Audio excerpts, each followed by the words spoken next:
In photography, the greatest division isn't film versus digital, color versus black and white, or full frame versus crop or medium format. It's probably not something that you think about when you're planning, processing, or printing your photography. Bear with me for a moment and pick up your camera, or if you don't have it handy, close your eyes and pretend, and focus to infinity. Or, if you've only ever used autofocus, attach a zoom lens and zoom to the farthest focal length. The most controversial question in photography: does your lens focus backwards? And the answer to that probably depends on your camera's ancestry. In the early 20th century, Germany was the center of the optics world. The Carl Zeiss company had recently introduced the anastigmatic lens design, and by the 1930s, even Kodak had begun producing cameras in Stuttgart, paired with lenses by the Jost Schneider Optischwerk. This is the backdrop which would lead to two companies exporting their designs, and by extension, inverse focusing rotation. Like so much of photography, including the eventual definition of full frame as 35mm, we begin in Wetzlar, Germany. Oskar Bernach had created the Leica prototype in 1913, and by the 1930s, Ernst Leitz Optischwerk had standardized on the 39mm, or Leica, thread mount. Leica was world-renowned, and one of these Leicas made its way to Japan, where Goro Yoshida did what any engineer would do with a precision mechanical tool. He took it apart. I just disassembled the camera without any specific plan, but simply to take a look at each part. I found there were no special items like diamonds inside the camera. The parts were made from brass, aluminum, iron, and rubber. I was surprised that when these inexpensive materials were put together into a camera, it demanded an exorbitant price. This made me angry. Seemingly out of spite, he set to work, creating and commercializing a Japanese copy, which he named after the Buddhist god of mercy. In February of 1936, Sakiki Kogaku released its first production model, which Yoshida's brother-in-law, Saburo Uchida, had now anglicized as Canon. Subsequent models would continue to mimic the Leica design, sharing the same 39mm screw-mount lenses as Leica, and naturally leading to similar lens ergonomics. Following World War II, Minolta followed suit, releasing the Minolta 35, which was another Leica clone using the 39mm thread mount. Of course, by then, Leica was nearing the release of its M3 rangefinder and the legendary M mount, which it still uses today.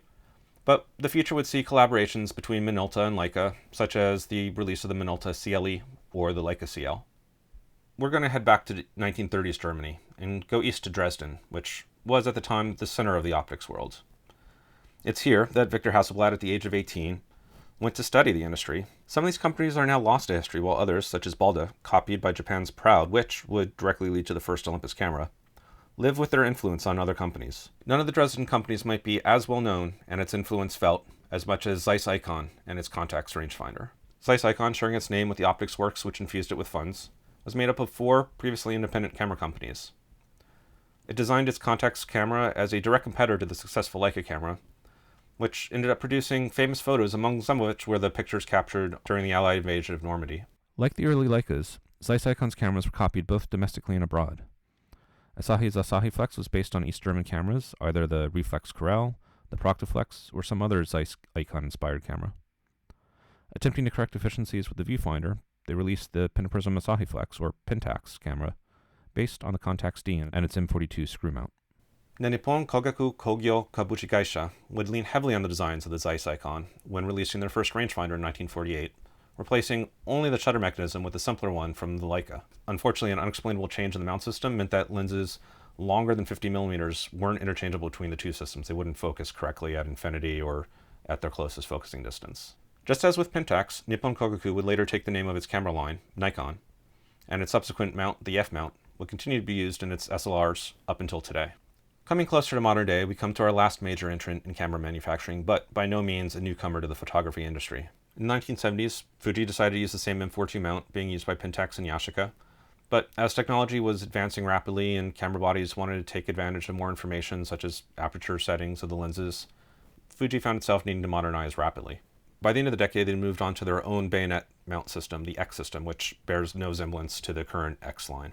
Fuji's 35mm camera business would only last 10 years before it was shut down. However, they began working jointly with Nikon, developing digital cameras such as the Nikon E2 or Fuji DS505 in 1995. In January of 2000, they released the APS-C size FinePix S1 Pro based on the Nikon F60. Again, completely unrelated to the later FinePix S1 that they released in 2014, but the first of several cameras based on Nikon's F mount. There we go, how each one of today's major players can trace their way back to one of 2 camera brands in the 1930s, and how the focusing rotation has maintained the same direction the entire way. The first world of systems, descended from the initial Leica, included Canon and Sony via their acquisition of Minolta's camera line, but also included other Western manufacturers such as Hasselblad and Arri. The second world, following the Zeiss Icon and Contax cameras, includes Nikon, Pentax, and Fuji.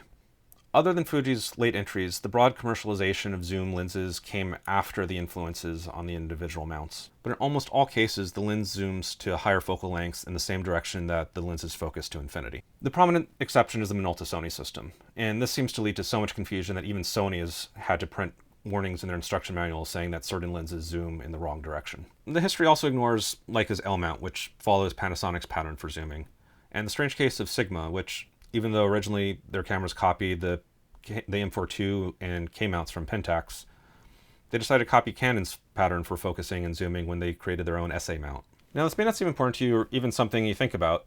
It really only comes into play when you pick up someone else's camera or you decide to switch systems, in which case you're fighting years of ingrained muscle memory. The good news is that most systems that do focusing by wire allow an opportunity for you to configure which direction the lens focusing is mapped to. And honestly, most systems these days are going to do autofocus anyway, so you're really not doing a lot of manual focusing. However, zoom lenses continue to be almost entirely mechanical, and so you don't really have a way of flipping between one direction or the other. You're stuck with whichever way the lens was designed. There's no way of correcting if the lens zooms the wrong way for you. Thanks for watching. I hope you found that interesting, or at least informative. Let me know if there's any bit of trivia that you always found interesting or about which you always wondered down in the comments, and I'll see you next time.